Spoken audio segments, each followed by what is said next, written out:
Hello and welcome back for another GRT price prediction update,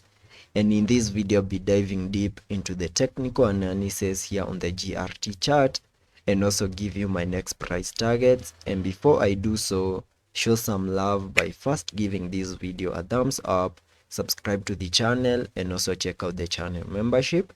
And by first giving you my long-term point of view here on the GRT chart, where you can see that after seeing our December lows, we continued obeying the Elliot structures, where we peaked in that first wave in a move that gave us a high at around the $0.2325 mark.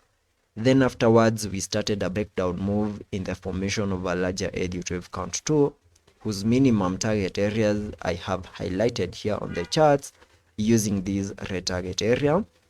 which is an area that you can now see that we have fully maximized, and there are chances that the low for the second wave is in, and GRT is now ready for a massive pump to the upper side in the formation of this wave 3. Though I don't want to say that the low for the second wave is in, since we need to see confirmations that the low for the second wave is in and the start of an impulse has now started.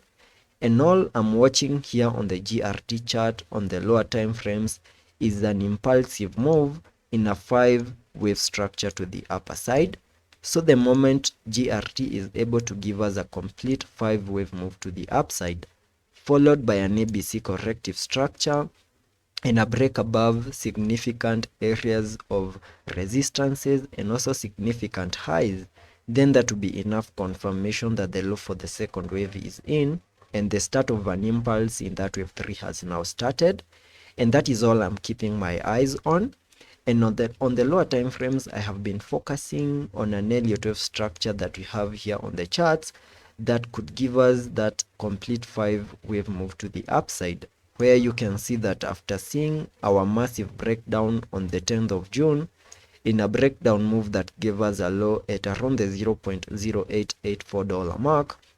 we started this nice recovery to the upside, where we picked in that first wave to the upper side. So a breakdown move in the formation of this wave 2, managing to get into the minimum retracement areas highlighted on the charts using this red target area. And after fully maximizing the minimum target areas for the second wave, we saw that massive pump in the formation of that wave 3, fully maximizing our minimum target areas for the third wave to the upper side. And I believe that whatever we are seeing at the moment is a breakdown move in the formation of this wave 4 before we can see that massive bounce in the formation of this wave 5, fully maximizing the formation of a larger Elliot wave count 1. So the moment we see the formation of that wave 5, then we can term this 5-wave structure as a larger Elliot wave count 1.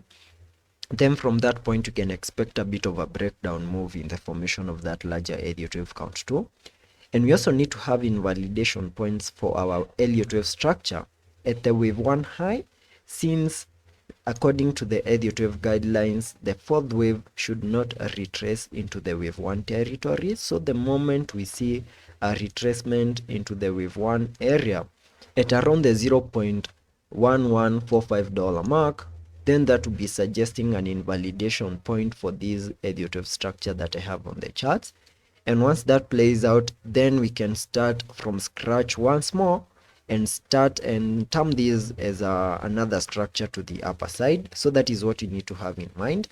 And in case further breakdown continues here on the charts, the areas that we need to keep our eyes on is the key area of support at around the $0.1145 mark, which is now acting as support for us to continue gearing up. And as long as we continue holding above it, we can get that massive bounce in the formation of that wave 5. But in case we lose that key area of support, then expect further breakdown to the next key area of support at around the $0.1072 mark. So that is what I'm keeping my eyes on here on the GRT chart. Also taking a look at the indicators on the RSI, we are trading at around the 45 mark. Also taking a look at the MACD, we have been able to print a bearish cross. So let's be patient and see how that plays out, and I will be keeping you updated.